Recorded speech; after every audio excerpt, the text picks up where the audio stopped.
약할 때 강함 대신에 나의 보배가 되신 주 나의 모든 것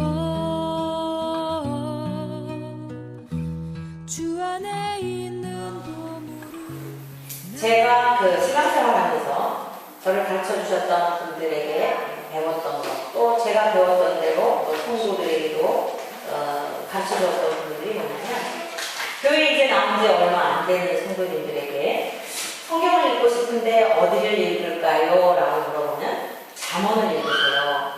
잠언 31장으로 되어 있기 때문에 하루에 한 장씩 읽게 되면 한 달에는 1독을 하게 되고, 또 잠언은 우리의 삶에 많은 교훈을 얻게 됩니다. 라고 하는 이야기들을 듣고 배웠고 또 그렇게 가르쳐 왔어요. 그러면서 물론 이제 다른 복음책을 추천하고 다른 책들도 추천하지만 교회 나온 지 얼마 안 되는 이들에게 아주 쉽게 또 편안하게 다가갈 수 있도록 가르쳤던, 그런 소개해 주었던 책이 뭐냐면 잠언이었습니다. 그러다 보니까 어떤 문제가 있냐면요, 성경에 대한 전혀 경외심이 없이 그냥 읽으면서 좀 쉽잖아요. 보증을 서주지 마라. 그러면은 이게 이제 뭔가 남에게 문제에 빠지게 되니까 쉽게 이해가 되지 않습니까? 그래서 하나의 잠언의 말씀들을 깊이 있게 그 진의가 무엇인지에 대한 것을 고민도 해보지 않은 채 우리는 너무나 문자적으로만 받아들이면서 성경을 가볍게 여기는 죄를 짓게 되었습니다. 그리고 전혀 성경이 의도한 바가 아닌 엉뚱한 쪽으로 해석을 해서 우리들의 삶에 전혀 변화도 나타나지 않고 오히려 신앙생활을 하면 할수록 더 인색하고 더 자기중심적이고 더 자기만 알고 또 다른 사람들에게 안 믿는 사람들보다도 더 못한 그런 아주 이기적인 삶을 살아가도록 해주는 그러한 그 귀한 책이 바로 잠언이라는 책입니다. 근데 과연 성경이 그렇게 있냐는 거죠. 그래서 이 성경에 대하여 많은 오해를 하고 있는 부분들이 있는데요. 특히 오늘 대표적인 것이 본문의 말씀이 잠언 본문의 말씀이 아닐까 싶습니다. 그래서 다른 성경의 말씀은 안 지켜도 잠언에 보증을 써주지 말라고 했다 해서 아무리 힘든 아주 힘든 형제나 이웃이 와가지고 사정을 해도 매몰차게 거절하는 근거를 제공했던 게 바로 이 부분이었습니다. 여러분 그런 적 없으신지요? 네. 근데 사실 주변에 보면요, 믿음과 상관없이 보증 서주는 일을 좋아하나요? 믿음과 상관없이요. 교회에서 이런 얘기 안 해줘도, 성경에 이런 거 써있지 않아도 교회 안 다니는 사람들 이 보증 서주는 거 좋아하나요?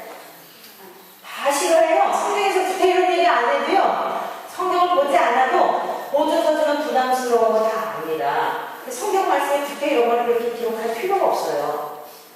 자, 우리 여기서 좀 의문이 생기지 않습니까? 교회 다니지 않는 사람은 더 보증을 안 서주는데, 특히요, 교회 다니는 사람들은 좀 순진해가지고 사기당하고 형제나 이웃들에게 보증 서주어서 피해를 당할까봐 보증 서주지 말라고 이렇게 성경이 우리에게 가르쳐 줬겠냐는 거예요. 한번 우리가 물음을 가져보면 좋겠고요. 또 우리 주님께서 하신 이 말씀에 대한 것을 그럼 우리는 어떻게 해석해야 되냐는 말이에요. 잠언에 있는 이 말씀과 우리 주님께서 친히 하신 말씀인데, 마태복음 5장 38절에서 44절까지 이런 말씀을 하셨죠. 또 눈은 눈으로 이는 이로 갚으라 하였다는 것을 너희가 들었으나 나는 너희에게 이르노니 악한 자를 대적하지 말라. 누구든지 내 오른편 뺨을 치거든 왼편도 돌려대며 또 너를 고발하여 속옷을 가지고자 하거든 겉옷까지도 가지게 하며 또 누구든지 억지로 오리를 가게 하거든 그 사람과 심리를 동행하고 내게 구하는 자에게 주며 내게 꾸고자 하는 자에게 거절하지 말라. 또 내 이웃을 사랑하고 내 원수를 미워하라 하였다는 것을 너희가 들었으나 나는 너희에게 이르노니 너희 원수를 사랑하며 너희를 박해하는 자를 위하여 기도하라. 이게 우리 주님의 가르침이에요. 그리고 우리 주님은 그 가르침대로 사신 분인 줄로 믿습니다. 오른편 뺨을 때렸을 때 왼편까지도 돌려내시고 주님의 모든 것 다 주셨잖아요. 그런데 그렇게 가르쳐 주신 주님이 또 율법을 주신 하나님께서 이렇게 모순되게, 야 누가 너에게 와서 보증 서달라고 하면 너 보증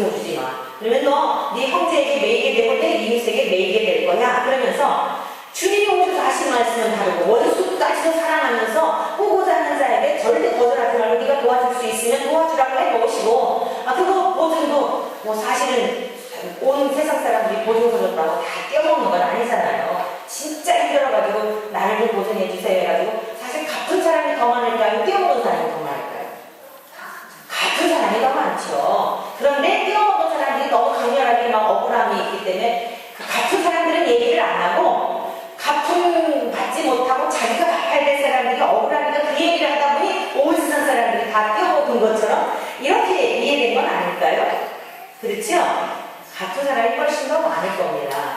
자, 그래서 우리가 이 성경은 상황에 따라서 이렇게 또 구약에서는 이렇게 말하고 신약에서는 이렇게 말하고 하는 그런 말씀이 아니라 그렇다면 진리일 수가 없어요. 오늘 오전에 말씀을 우리가 들었지 않습니까? 성경은 굉장히 신기한 책이라고.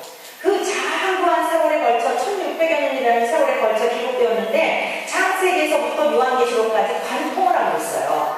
아주 쫙 그냥 마치 순례기 흐르듯이 하나님의 말씀이 일관되게 흐르고 있는데 그 안에 예수 그리스도의 그 하신 일들과 성취하신 일들과 그로 인한 역사들이요 일관되게 그리고 앞으로 이루실 일들에 대한 것까지 창세기부터 계시록까지 일관되게 이렇게 그냥 쫙 흐르고 있는데 그냥 교회 나온 사람들 어리숙하게 살다가 세상에서 그냥 보증 잘못 써줘가지고 목사가 골치 아프고 신방에서 위로하고 이러라고 할까봐 보증 써주지 말라고 그렇게 희귀하는 거예요. 우리가 너무 성경을 가볍게 보아봤기 때문에 오늘 우리 한국의 교회가 이 지경이 되었다라고 저는 그렇게 믿어요. 그래서 부흥이라고 하는 것은 우리가 회복이라고 하는 것은 성경의 말씀으로 돌아가서 성경의 말씀을 하나님이 주신 목적대로 하나님께서 우리에게 하시고자 하시는 대로 성령의 감동하심을 통하여 해석이 되고 그렇게 해석이 될 때 우리가 믿음으로 반응을 하고 그리고 그 믿음의 삶이 실제가 되어서 우리의 삶이 변화되는 이 삶이 부흥인 줄로 믿습니다. 성경으로 돌아간다는 것은 진의대로 해석이 되고 읽혀지고 그리고 그렇게 우리가 깨달은 바를 삶 속에 사는 것 이게 부흥입니다. 우리의 교회가 말씀을 통하여 거룩한 부흥이 일어나게 되기를 간절히 소망합니다. 그래서 오늘의 말씀을 중심하여 보증에 대한 올바른 믿음이라는 제목으로 4가지로 살펴보고자 합니다. 첫째는 보증의 의미에 대하여 살펴볼 것이고요. 누가 보증을 설 수 있는가 라고 하는 것을 두 번째로 살펴보고 세 번째로는 보증을 받으려면 어떻게 해야 하는가 그리고 보증받은 결과는 무엇인가 네 번째로 이렇게 살펴보면서 오늘 참으로 신기하고 놀라운 주님의 말씀이 해석되어질 때에 저와 여러분들에게 풍성한 하늘에 속한 신령한 복이 흘러넘치기를 축원합니다. 자, 첫째로 우리가 살펴볼 것은 보증의 의미에 대한 것입니다. 보증이란 무엇인가? 어떤 의미를 담고 있는 것이 보증인가? 자, 이 헬라어로 보증이라는 단어가 여러 가지 쓰여지고 있더라고요. 메토폰이라고 하는 이런 단어로 쓰일 때는 빛이라고 하는 의미가 있어요. 우리 예수님께서 이 세상에 어둠 가운데 참 빛으로 오신 줄로 믿습니다. 네, 빛이라는 의미가 있습니다. 그 다음에 카프라고 하는 단어는요, 발바닥, 손, 구멍, 구덩이 이런 의미를 담고 있어요. 또 타카우라고 하는 것은 던지다, 쳐박다, 저주하다 라고 하는 이런 의미가 있고요. 엔프피오라고 하는 것은 무엇에 침뱉다 라고 하는 뜻이 있고요. 메타발로마이라고 하는 것은 생각을 바꾸다 라고 하는 그런 의미가 있고요. 메타노라고 하는 것은 회개하다 라고 하는 이런 뜻을 담고 있어요. 자, 이렇게 보증이라고 하는 단어가 다양한 의미로 쓰여지고 있지요. 그런데 지금까지 우리는 어땠습니까? 보증이라는 단어를 생각할 때 퍼뜩 떠올랐던 것이 무엇이었어요? 무엇과 연결이 되었죠? 돈하고 연결이 되었죠?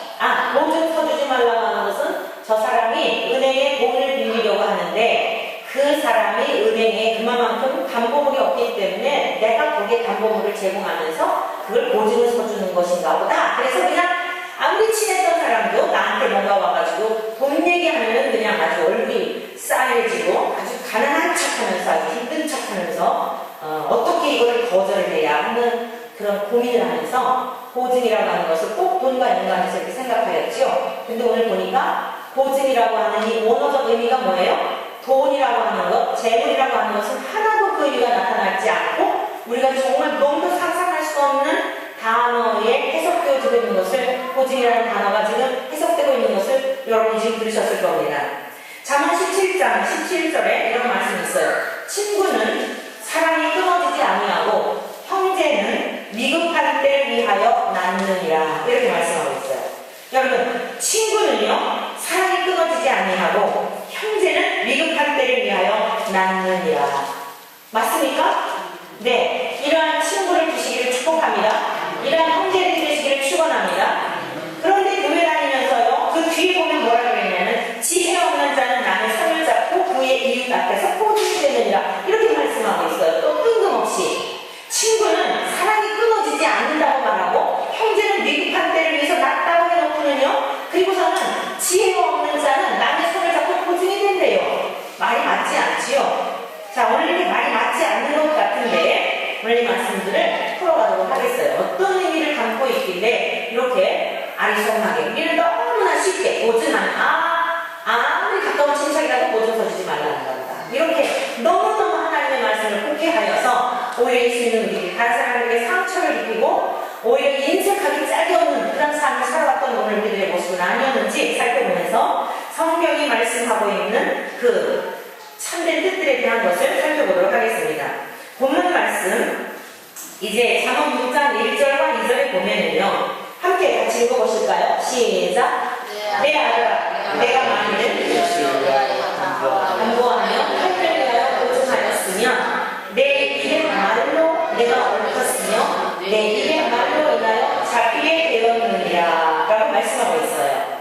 자, 오늘 보증이라고 하는 이 의미는 우리가 이 세상 살아가면서 재산을 잘 관리하도록 남에게 빼앗기지 않고 잘 관리하도록 가르쳐주는 삶의 처세술을 가르쳐주는 보증이 아니라고 하는 것을 여러분이 전제할 말씀을 들으시기를 바랍니다. 그래서 구약의 말씀이나 신약의 말씀이나 요한계시록까지 하나님의 말씀은 일관되게 통하고 있는데 그것은 우리들에게 무엇을 주는 말씀인가 하면 우리에게 영생을 얻게 하는 우리들에게 영생을 얻게 하는 그 말씀인 것을 믿습니까? 모든 성경은 하나님의 감동으로 된 것으로 교훈과 책망과 바르게 함과 의로 교육하기에 유익하다고 말씀하고 있는 거예요. 그 우리의 영혼을 하나님의 말씀이 감독한 말씀은 감동으로 기록된 것으로서 우리의 영혼을 하나님 앞에 바르게 세워서 가는 부족함이 없는 책이 바로 잠언의 말씀인 거예요. 신약의 말씀만 그런 게 아니라 여러분 이것은 모든 말씀이 동일하게 이러한 목적을 가지고 성경을 우리에게 주셨다는 것입니다. 믿으시지요? 네. 그래서 오늘 여기 있는 이 말씀을 보면 이웃을 위하여 담보물을 제공한다거나 보증을 서게 되면 스스로 올무에 매이게 된다라고 이렇게 말씀하고 있는데 이 말씀을 재물에 관한 보증으로 생각하게 되면 이런 이제 문제가 있을 수 있어요. 제가 한번 여러분들에게 재물이 많은 사람, 믿음은 없지만 재물이 많은 사람을 대상으로 한번 해석해 보겠습니다. 문자적으로 해석했을 때, 자, 대부분 담보물을 제공해 달라고 오는 사람, 담보물을 제공해 줄 수 있는 사람, 그러니까 담보물을 제공할 수 있는 사람이 가난한 자입니까? 부자입니까? 부자이지요. A라고 하는 사람이 가난하기 때문에 B라고 하는 사람이 부유한 사람에게 찾아와서 C라고 하는 사람에게 내가 돈을 좀 빌리려고 하니까 당신이 좀 중간에서 이렇게 해주십시오라고 하잖아요. 그러면 대부분 부자에게 가난한 사람이 부자에게 와서 제3자에게 이 사람을 담보물로 해서 이렇게 한단 말이에요. 이럴 때에 안 믿는 사람이 담보물을 제공해주지 않았어요. 왜? 성경은 몰라도 본능적으로 자기의 재물을 재산을 보호한다라고 하는 이런 어떤 그 보호 본능을 가지고 그러면 이 사람은 하나님의 말씀을 순종한 사람이네요. 그렇죠? 교회 전혀 안 다니는데도 우리가 그동안 얼마나 말씀을 생각 없이 그렇게 해석했는지를 아시겠지요?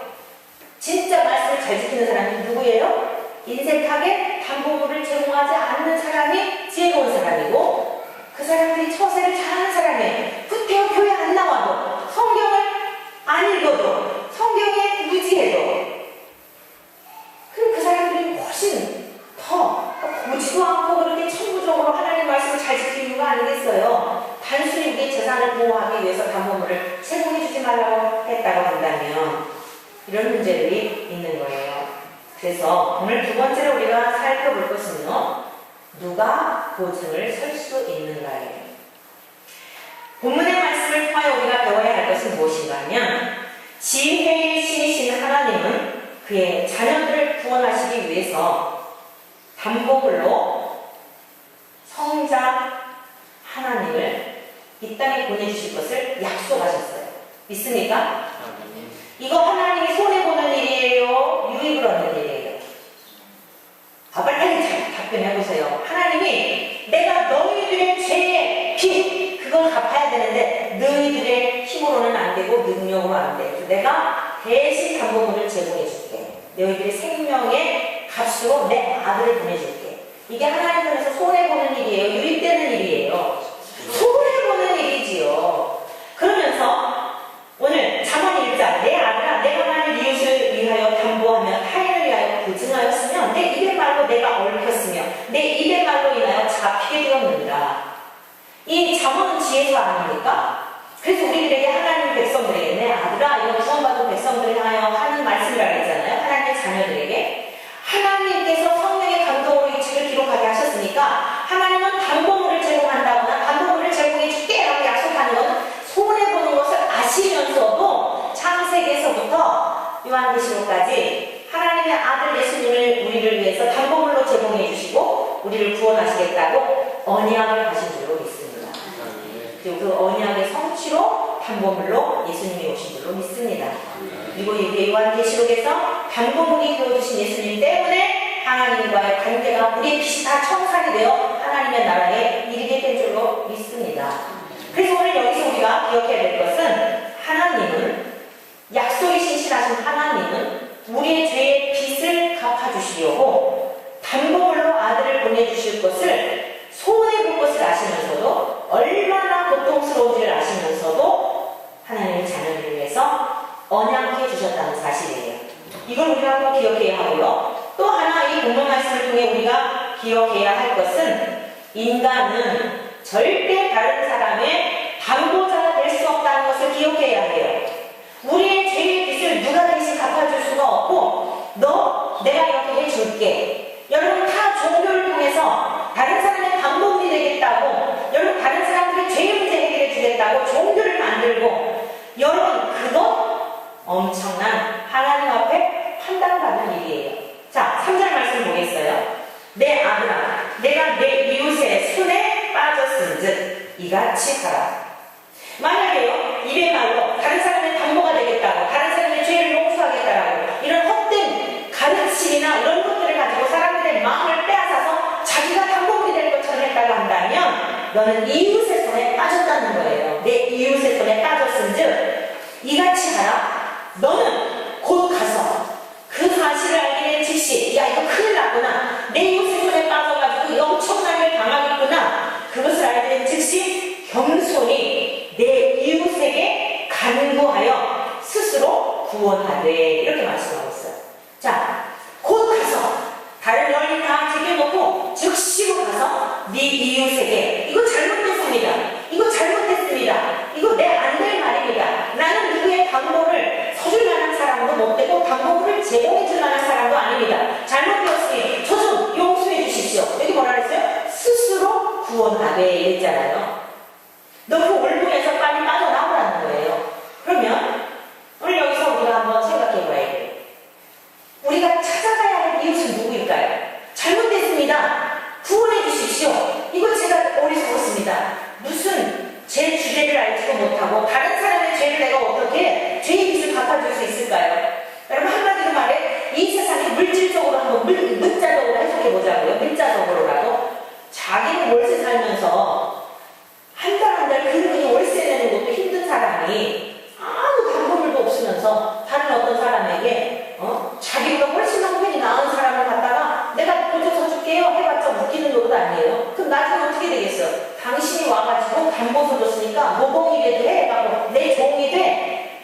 말하자면 문자적으로는 그런 상황이 될 거 아니에요. 돈을 갚을 능력이 없으면 네가 담보 섰으니까 그만큼 돈으로 우리 집에 와가지고 일을 해 하더라도 종이 돼서 그 사람에게 손에 빠져버리게 된 거잖아요. 능력이 없는데 보증 서준다고 그렇게 하게 되면. 그러니까 그런 문자적으로 사실 우리들이 내가 누군가 나에게 왔을 때 보증을 서달라고 하면 내가 갚아줄 능력이 있다는 거예요. 이 사람이 못 갚을 때는 내가 갚겠다고 한다면 그게 하나님의 사랑에 의해서 정말 공동체적인 생각을 가지고 그러면 기쁜 마음으로 갚으면 너무 감사한 거고 오죽하면 나한테 보증 서달라고 했을까. 그래 만약에 못 갚을 경우에는 내가 갚아야지 하는 마음이 있으면요 예수님의 이름으로 보증을 서줘야 돼요. 이 사람이 얼마나 힘들면 나한테 와서 힘든 얘기를 했을까. 그런데 내가 분에 넘게 자기 삶까지도 그냥 다 망가지고 그럴 정도면 이건 아닌 거예요. 잘 분별하시기를 바랍니다. 내게 예수의 사람이 우리가 되었다는 게 자기 욕심만 위해서 충분히 그런 능력이 있는데도 그 사람 조금만 도와주면 조그마한 은행에 싼 빚을 얻어가지고 빚을 갚을 수 있는데도 그 보증 서주는 사람이 없어서 비싼 사채 가지고요 그렇게 그냥 막 불핍하게 사는 사람들이 얼마나 많은지 몰라요. 조금만 방법을 제공해주면 은행에서 아주 저리로다가 빨리 빚을 갚을 텐데 이 성경에 대해서 다 자기 편의주로 이렇게 다 인색하게 이래가지고 기독교인들 중에 얼마나 인색한 사람들이 많은지 모릅니다. 형제도 몰라라고 부모도 몰라라고 그리고는 하나님 말씀을 따르고 하나도 안 지키면서 성경에 담궈서 주지 말았다고. 아니에요. 얼마나 우리가 오해하고 있는지 몰라요. 문자적으로 실제적으로 우리 삶에 있어서 우리 그건 분명해요. 내가 이 사람에게 이렇게 좀 도와주면 적은 이자로 빨리 빚에서 벗어날 것 같으면 그리고 계산을 또 해보는 거예요. 못 갚았을 때는 내가 갚아줄 수 있을 만큼의 그런 여력으로 여러분 그렇게 우리가 선대할 수 있는 그런 마음이 있기를 축복합니다. 근데 과한 것은 아니에요. 과한 것은 자 그래서 오늘 여기 본문 말씀을 보면은 이웃의 손에 빠졌다는 거예요. 자기의 주제도 되지도 않고 능력도 되지도 않는데 담보물을 갖다가 딱하니 자기가 제공해가지고 보증해주겠다고 이렇게 해놓으면 너 이웃에게 지금 손에 빠져서 너 이제 죽게 됐다. 큰일 났다. 그러니까 빨리 가서 내 이웃에게 간구하여 스스로 구원하라. 이렇게 말씀하고 있어요. 5절에도 말씀하고 있죠. 5절에는요. 4절, 5절은요. 얼마나 심각한지에 대한 심각성을 가지고 말씀하고 있어요. 5절, 6절 한번 같이 보실까요? 시작. 누가 사냥의 손에 주어서 사냥하는 것 같이 새가 그를 주변에 손에서 사냥하는 것 같이 스스로 게으른 자야 아니 9절 말고요. 자 4절 5절을 제가 보면서 설명해 드릴게요. 내 눈을 잠들게 하지 말며. 여러분 지금 내가 이거 담보 서준다고 섣불리 해갖고 능력도 안 되는데 그래가지고 큰일 났다. 그러면 이웃에게 가가지고요 어느 정도로 긴박감을 가지고 찾아가야 하냐면 내 눈을 잠들게 하지 말며. 여러분 눈을 잠들지 우리가 잠을 자지 못하면 살 수 있을까요 없을까요? 자 여러분 제가 열흘 동안을 잠을 자지 못한 적이 있어요. 김 목사님 아프실 때 이 중환자실에 있는데 잠을 잘 수가 없어요. 밤에는 이게 뇌 신경이 이게 다 체계가 잘못돼가지고 밤에는 잠이 안 오고 누우면은 화장실 가고 싶고 이래가지고 밤에 잠을 안 오죠. 낮에는 병원객들이 이제 오시니까 또 설명해 드려야 되잖아요. 상태가 위중하니까. 그러니까 낮에는 또 잘 수가 없죠. 열흘 동안을 잠을 못 자니까요. 정말 이게 빙글빙글 돌고요. 돌아와 버리더라고요. 그래서 가장 고문 중에 인간에게 있어서 가장 고통스러운 게 아마 잠을 재우지 않는 거, 잠이 오지 않는 거, 이게 가장 큰 고통이지 않을까 싶어요. 여러분, 눈을 잠들게 하지 말며, 눈꺼풀을 감기게 하지 말며, 여러분, 항상 눈만 이렇게 뜨고 있다면 어찌 될까요? 그 전에 어느 분이 그 성형수술에 대한 폐해에 대하여 보고하는 내용을 듣게 됐어요. 어느 여성이 이 성형수술을 했대요. 지금은 뭐 이제 눈 쌍꺼풀 같은 게 많이 보편화되어서 많은 일들이 했잖아요. 근데 초기에는 부작용도 많았어요. 그래갖고 이가 쌍꺼풀을 했는데 어떤 부작용이 많냐면 이 눈꺼풀이 내려앉지 않는 거예요. 그래가지고 이게 항상 떠있는 상태인 거예요. 낮에는 괜찮은데 밤에 잘 때 감기질 않는 거예요. 그래서 어떻게 또 해가지고 리버를 이렇게 변형시켜갖고 아주 부자에게 결혼을 했대요. 이게 실제 상황이거든요. 부자에게 결혼을 했는데 어떻게 자기 관리를 하냐면 항상 잘 때는 안대를 하고 잠을 잔대요. 그리고 남편보다 절대 먼저 잠드는 일이 없는. 그래서 자기 관리를 잘해서 몇 년이 세월 흐른 거예요. 근데 어느 날에 남편이 이제 술을 다투느라고 2차, 3차 갔다가 건강하게 드시고 새벽에 오신 거예요. 기다리다 이제 이 아내가 먼저 잠드는 거예요. 잠들었는데 자다가 보면은 그냥 막 험하게 자고 이게 벗어날 수도 있잖아요. 남편이 따라와서 보니까 눈을 그냥 딱 뜨고 있는 거예요. 얼마나 놀랬겠어요. 있어요. 그래가지고 바로 이혼을 당했다고 그러더라고요.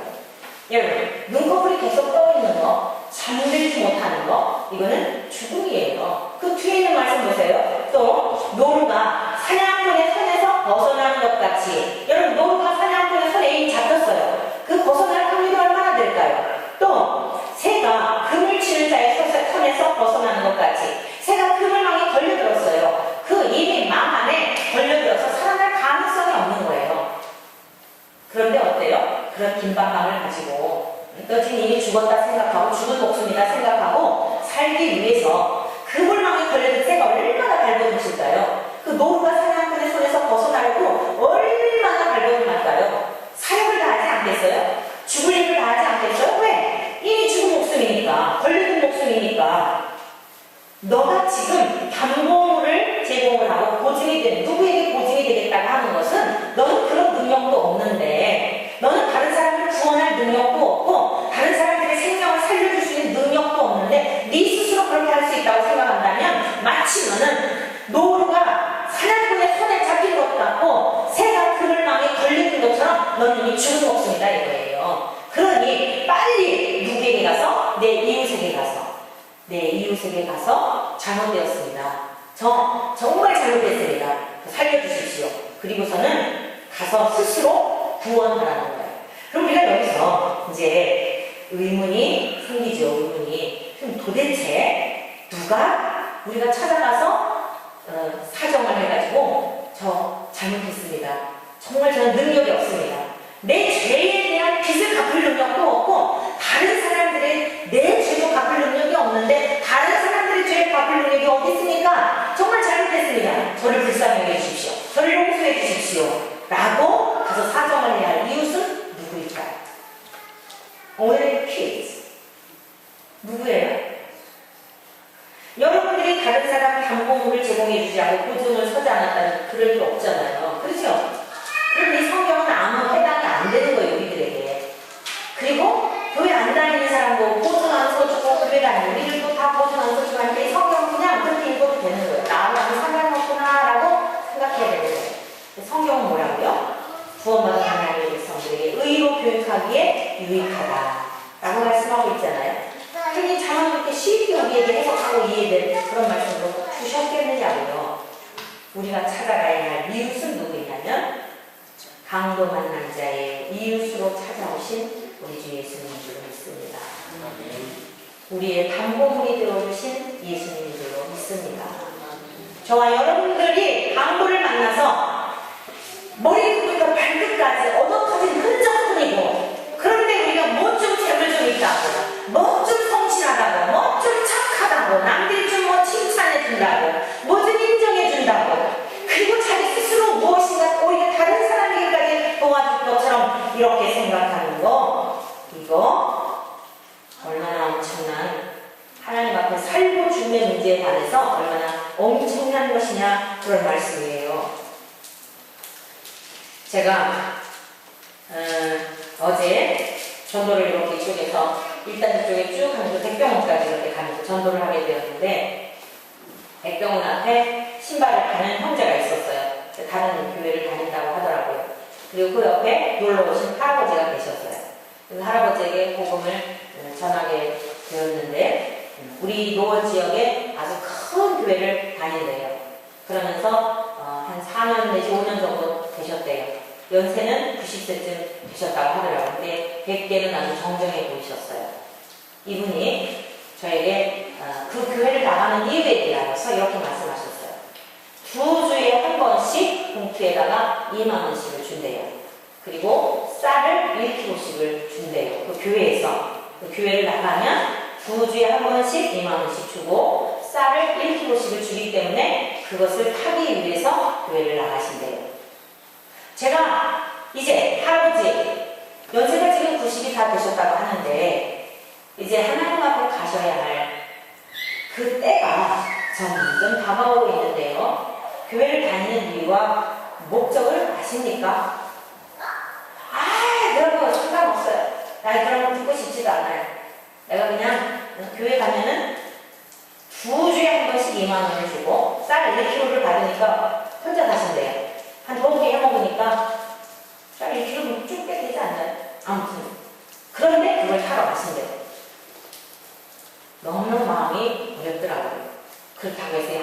우리 교회를 나오시라고 할 수도 없고. 왜요? 등록을 해놓고 다니는 교회가 있기 때문에. 용남매가 있답니다. 그런데 할아버지가 혼자 밭에 잡수시면서 빨래 하시고 사신대요. 이루 말할 수 없대요. 그럼 귀찮아가지고. 오직 교회 나가는 목적은 교회 가는 주기 때문에. 이쪽에 교회가 있었는데 너무너무 사람들이 많이 와서 교인들이 많이 와가지고 공릉동에다가 또 하나를 차려서 할아버지는 그쪽으로 가신대요. 엄청 많대요. 할머니 할아버지들이. 우리 이쪽 노원 지역의 어느 교회는요. 제가 아는 어떤 그 교회 장로님이 그분은 재정을 담당하시는데 그 교회 할머니 할아버지들이 오면 한 주에 2,000원씩을 드린다는 이야기를 오래전에 들었어요. 그래갖고 한 500명씩 온대요. 한 주에. 그래갖고 그냥 막 아주 그냥 너무 무질서하고 이래가지고 막 야단치고 이런다 그러더라고요. 좀 줄줄 잘 쓰고 계세요 이런다 그러더라고요. 2,000원 받는 할아버지가 거기 가시겠어요? 2만 원 주는 데 가시겠어요? 할아버지가 이러더라고요. 용남매가 있는데 자기가 용돈 모은 거 200만 원씩 용남매한테 다 줬대요. 제가 아주 너무너무 마음이 가벼워요. 정말 나가서 전도하다 보면 진짜 하나님이 이 도대체 우리나라를 어떻게 하실까? 여러분 하나님은 세상에 관심이 없으세요. 하나님을 믿는 하나님의 백성들에게 먼저 그들이 회개하고 하나님 앞에서 정말 정신을 차려서 하나님께로 돌아가야지. 이건 교회 쟁탈전이에요. 교회 쟁탈전. 그리고서는 많은 성도들이 모이면은 또 성도들은 우리 교회는 이런 교회네. 사회 봉사도 많이 해. 이 교회 저 교회 다른 교회를 다 끌어모아가지고 그 정말 한 마리 양을 애지중지 여기면서 목회했던 목회자들의 양들을 빼앗아서 자기들의 교회 재산을 증식해가지고 그리고 생색이나 나고. 여러분 정말 우리 가슴 치며 슬퍼야 할 때 그리고 그 부자에게 돈 주지 않아도 다 죄지는 일에 덧바른 그런 사람들이 갔다가 주께서 말씀하시기를 교인 하나를 얻기 위해서 너희가 바다와 육지로 두루 다니다가 찾으면 배나 지옥 백성이 만드는구나 라고 주께서 말씀하셨어요. 교회에 성도들이 많이 오는 건 정말 두려운 일이에요.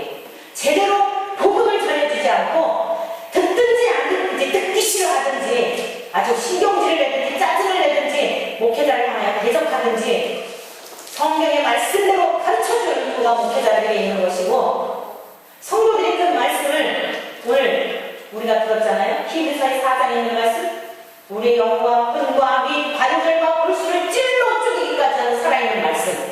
죽은다는 심판이 아니에요. 우리 영이 살아나게 되면 말씀을 들을 때마다 찔림을 받게 되고 고통스러운 거예요. 말씀을 들을 때마다 내 영이 이렇게 내 속에 탐욕이 많구나, 탐심이 많구나. 아이고 내가 이런데 어떻게 구원받을 수 있을까? 그래서 우리의 이웃이 되신 주님에게 가서 주님 나 근사한 사람인 줄 알았는데 괜찮은 사람인 줄 알았는데 정말 형편없네요. 주께서 나를 불쌍히 해주시지 않으면 하나님 저 정말 영원한 지옥 불못에 살 수밖에 없으니 어떻게 하면 좋아요?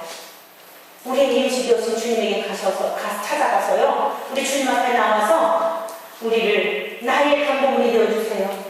주님 내가 하나님 앞에 가까이 갈 수 없어요. 너무 더럽고 추한 내죄 때문에 갈 수가 없습니다. 하나님 나의 이웃으로 이 땅에 오신 강도 만난 나의 이웃으로 오신 주님 저를 하나님 앞에 제 감동문이 되어주셔서 하나님의 예수님 보시고 나를 용서해 주시도록 예수님 저 좀 받아주세요. 성령이 이걸 가르치고 있는 거예요. 그 할아버지 할머니 이웃들 그 사람들 모아가지고 돈 몇천 원씩 몇만 원씩 주어서 우리 교회 이렇게 수만 명 모입니다. 그래서 다른 교회 신앙생활 잘하는 사람들 우리 교회는 하는 게 뭐가 있어? 라고 하는 그 교회 형편도 알지 못하고 헌신도 하지 않으면서 자기가 딱 챙기면서 약삭 빠르게 신앙생활 하는 사람들 다 모아가지고 부흥이 됐다고 떠벌리고 그들이 바치는 헌금 또 다른 사람들에게 정말 연약한 성도들 그 한 양을 위하여 목숨같이 목회하는 목회자들이 살아야 할 그걸 갖다가 빼앗아서 아무 상관도 없는 그런 일이 아닌데 이게 이웃사랑입니까?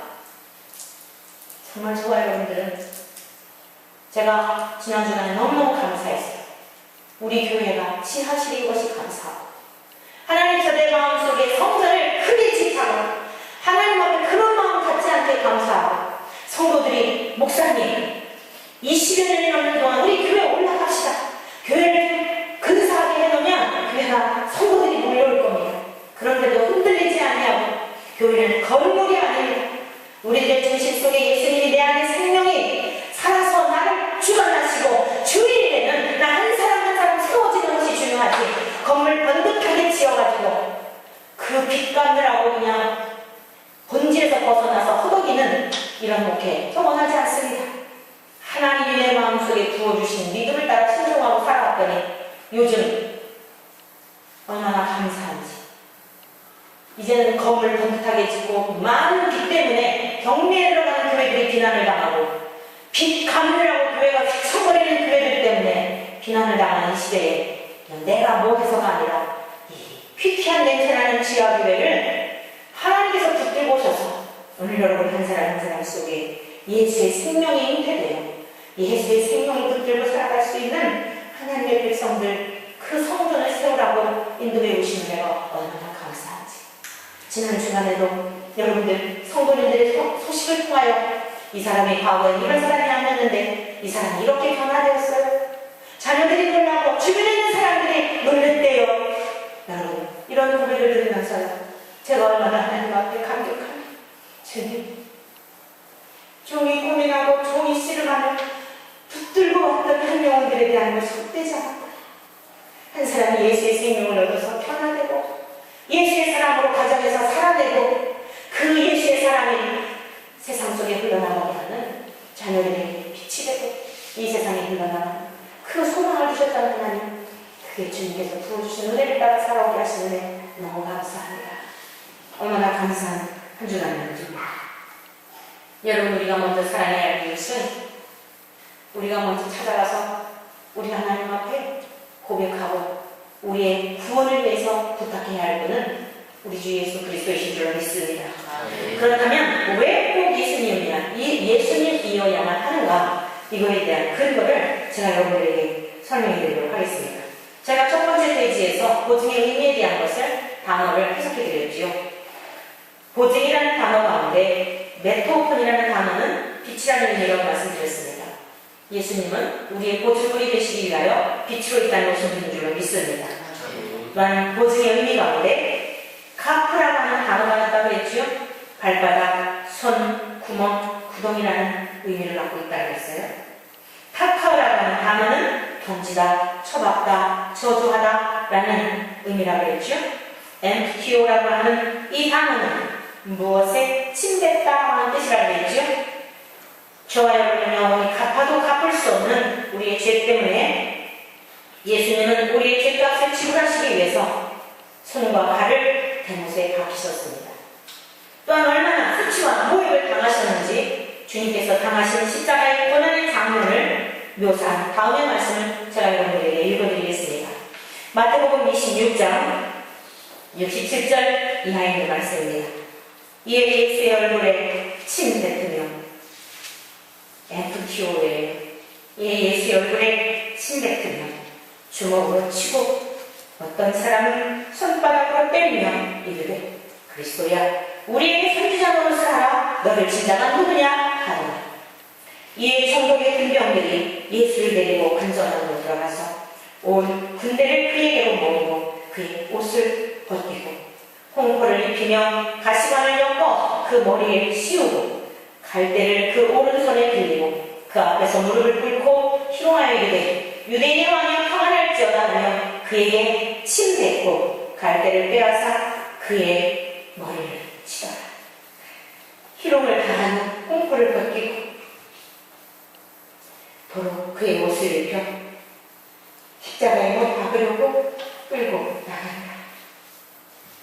이때에 예수와 함께 강도 둘이 십자가에 못 박히니 하나는 우편에 하나는 좌편에 있더라. 지나가는 자들은 자기 머리를 흔들며 예수를 모욕하여 이르되 성전을 헐고 사흘을 찢는 자여 네가 만일 하나님의 아들이거든 자기를 구원하고 십자가에서 내려오라 하며 그와 같이 대제사장들도 서기관들과 장로들과 함께 희롱하여 이르되 그가 나를 구원할세 자기는 구원할 수 없도다. 그가 이스라엘의 왕이로다. 지금 십자가에서 내려올지어다. 그리하면 우리가 믿겠노라. 그가 하나님을 신뢰하니 하나님이 원하시면 이제 그를 구원하실지라. 그의 말이 나는 하나님의 아들이라 하였도다 하며 함께 십자가에 못 박힌 강도들로 이와 같이 욕하더라. 여러분, 철저하게 무덤 구덩이에 던져주셨고 손과 발목에 그 대못을 박으셔서 구멍이 나셨고, 여러분, 우리 주님 누구이십니까? 이 세상 만물을 지으신 분이시요 저와 여러분들의 창조주이신 그분이시지 않습니까? 여러분, 만약 여러분의 부모님 누가 옆에서 악한 강도가, 살인 강도자가 여러분의 부모님 아무 죄도 없는데 여러분의 부모님의 뺨을 때리고 여러분의 부모님에게 침을 뱉고 여러분 부모님에게 가시면에다 다 갖다 씌우고 여러분 자식 어떨까요? 여러분 그거 보면서 웃는 자식 있을까요? 여러분, 그것은 곧 내 자존심을 상하게 하는 일이면 그것은 곧 나를 멸시하는 일입니다. 왜 그렇죠? 부모와 자식은 결탁됨을 있기 때문입니다.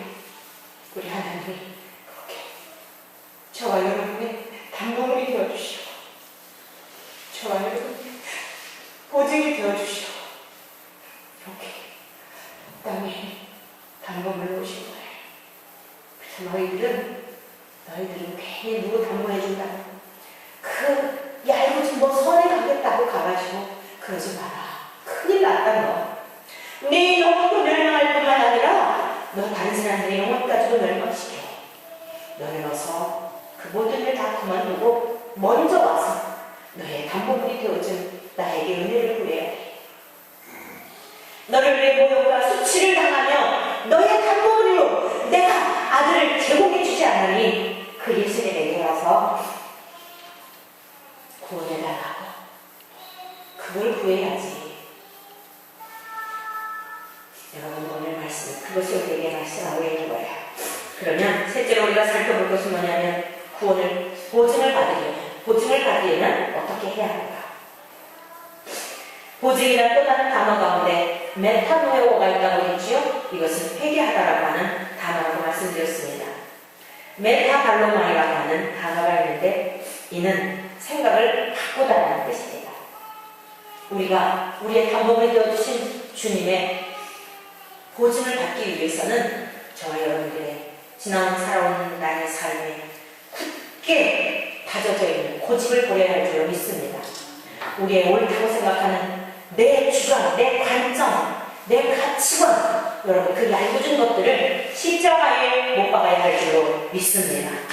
그래서 우리의 생각을 바꾸고 하나님 앞에 전심으로 돌아오게 될 때에 예수 그리스도의 그 십자가로서 우리의 담보물이 되어주신 빚을 갚아주신 그 은혜를 입게 될 것입니다. 그제 저희 집에 우리 작은 딸 친구가 순천에서 놀러 왔어요. 아빠가 아주 유명한 그런 변호사인데 어렸을 때부터 아주 유복하게 그렇게 자랐대요. 근데 이제 이 영광하고 가깝게 거리는 멀지만 지내면서 놀러 오겠다 해서 하룻밤을 우리 집에서 자고, 그리고 이제 이 아이하고 제가 어제 점심 먹으러 갔다가 이야기할 수 있는 시간을 갖게 되었어요. 그러면서 제가 십자가의 복음을 이 아이에게 전했어요. 그랬더니 정말 너무너무 황송해가지고 이 아이가 그래요. 그럼 제가 어떻게 해야 되죠? 바로 너의 죄를 위해서 아무 죄 없으신 예수님이 이렇게 술 취와 멸시를 당하시고 그렇게 죽으셨단다. 우리 인생이 공허하고 외롭고 살만 안 나고 무기력하고 그 이유가 뭐 때문인지 알아요? 다 충족한, 여러분 모든 환경이 다 유복해가지고 필요한 게 없는, 그런데도 자기 마음에 공허하고 사는 게 뭘까 외롭고 그랬대요. 이 세상 아니지만 진짜 이렇게 오기 전까지 왜 살아야 되지? 하여튼요, 복음을 전하지 않았으면 돌아가서 어떤 일이 있었을지는 모르지.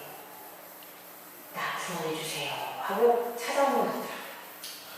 여러분 주변에 무사 여러분에게 찾아오거든요. 제가 잠깐 순간적으로 이런 생각했어요. 교회 가서 이제 설교도 마무리하고 준비해야 되는데 내가 가끔씩 한 번이가 언제나 많이 때 기억이 나요. 가끔은 아니고. 근데 알겠지. 순간에 복음을 전하려니까 그럼 또 진지해져야 하고 이게 순간적으로 그런 거 아니지.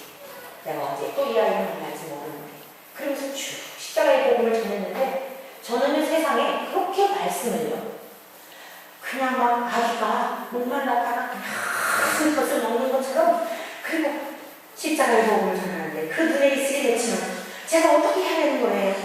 제가 어떻게 해야 되죠?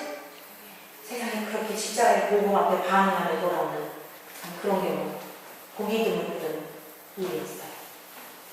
여러분, 이 세상이 전부인 줄 알고 살았던 우리의 삶, 내 생각에 옳다고 생각했던 삶, 하나님의 말씀에 조명하여 하나님의 말씀 앞에 정주중하여 내 삶에 그릇된 건 없었는지, 내가 하나님 앞에 범죄한 건 없었는지, 하나님 떠나 살았던 이 삶에 대한 것들을 회개하고 돌아오고 주님이 증거하시는 그 말씀, 전해주시는 그 말씀을 듣고 내가 순종하였더니 돌아왔더니 어땠어요?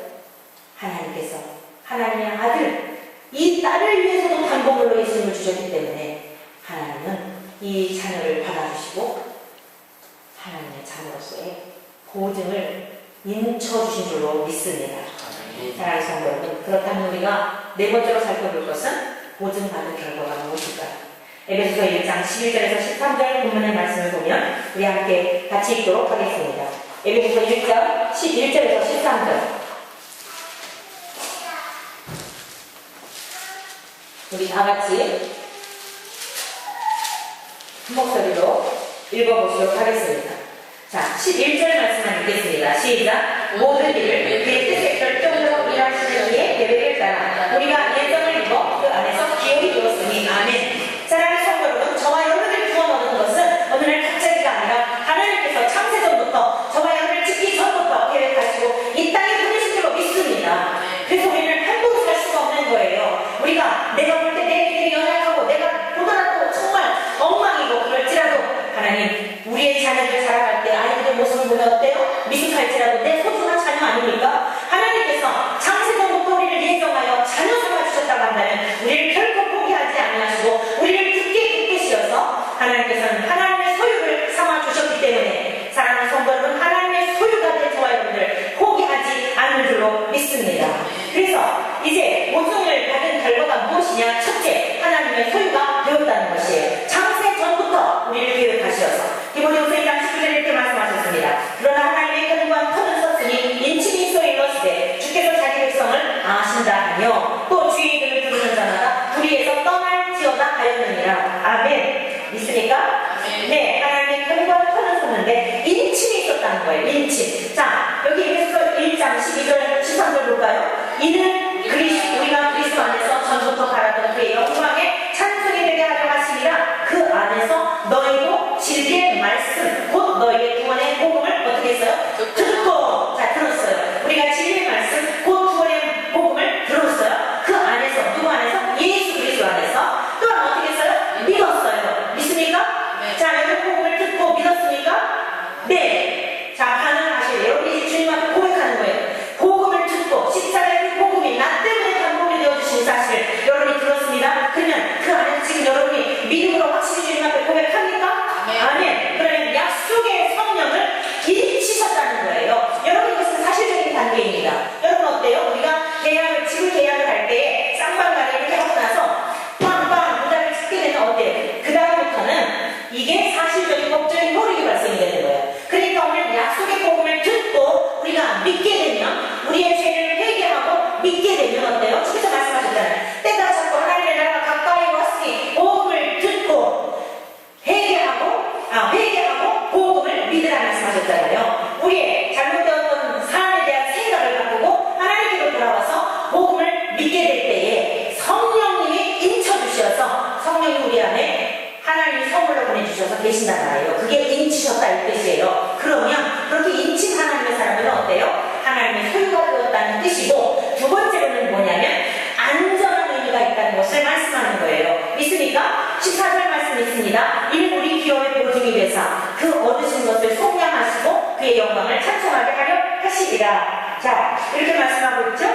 우리 기업의 보증이 되셨다는 거예요. 우리 영원하신 하나님 아버지의 자녀가 되게 하셔서 소유가 되게 하셨을 것만 아니라 우리를 안전하도록 힘들고 어려운 세상을 살아갈 동안 우리가 쓰러질 걸 알아요.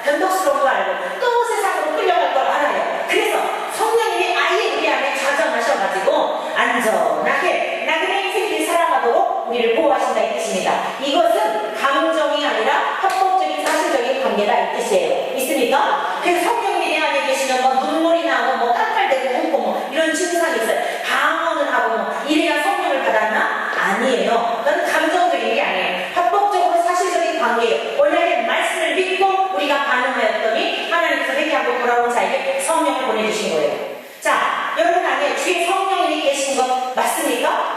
누구든지 주의 성령으로 말미암지 않고는 하나님을 아버지라 할 수도 없고 우리 주님을 주시라고 부를 수 없다고 말씀하고 있어요. 여러분이 하나님을 아버지라 부름에 있어서 거리낌이 있습니까? 진짜 아버지인가 가짜 아버지인가 DNA 좀 뭔가 확인해봐야 할 것 같습니까? 뭐 좀 만져봐야 될 것 같고 그래야 믿을 것 같습니까? 그렇지 않아도 하나님 아버지가 나의 아버지이시니 그냥 믿어지십니까? 그냥 믿어지십니까?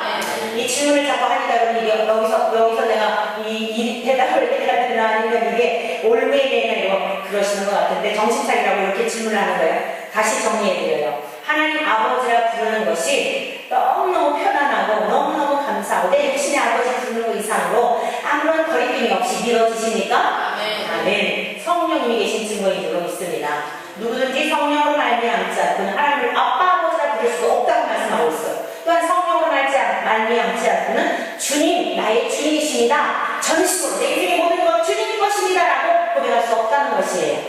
오늘 여러분들에게 이 고백이 정말 하나님 앞에 그렇게 충분히 드릴 수 있습니까? 내 인생의 주인이십니다 라는 고백을 하실 수 있습니까? 아멘. 주의 성령 우리 안에 함께 하시는 줄로 믿습니다. 그리하게 될 때에 우리 주께서 약속하셨어요. 세상에 있는 자기 사람들을 사랑하실 때 세상 끝까지 사랑하신다고 했어요. 주님의 제자들 보세요. 3년 동안 기껏 데리고 다니시면서 기적도 보여주시고 먹여주시고 입혀주시고 다 주님 다 책임져 주셨어요. 거기 성경에 그런 거 구구절절 기록할 필요가 없어요. 그럼에도 불구하고 어땠어요? 끝까지 의심하고 면도 부렸지요.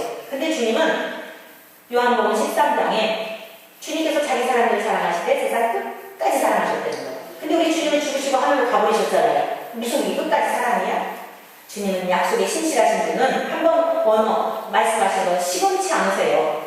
가셔서 성령님을 보내주셔가지고 우리 안에 성령님이 함께 하심으로 영원토록 함께 하셔서 그 성령님 때문에 거룩하신 영이신 그리스도의 영 하나님의 영이신 성령님 때문에 우리는 이미 영생을 얻었고 하나님의 나라에서 이미 지금 하나님의 나라에 살 뿐만 아니라 이후에 하나님의 나라에서 영원토록 세세토록 살게 되는 줄로 믿습니다. 내가 아버지께 구하겠으니 그가 또 다른 보혜사를 너희에게 주사 영원토록 너희와 함께 있게 하시리니 그는 진리의 영이라 했어요. 그래서 하나님의 말씀을 읽을 때 깨달아지고 그 말씀을 들을 때 믿어지고 그 말씀이 이런 거구나 감격하게 되고 이 말씀을 살아내도록 우리 안에서 성령님은 역사하시는 줄로 믿습니다.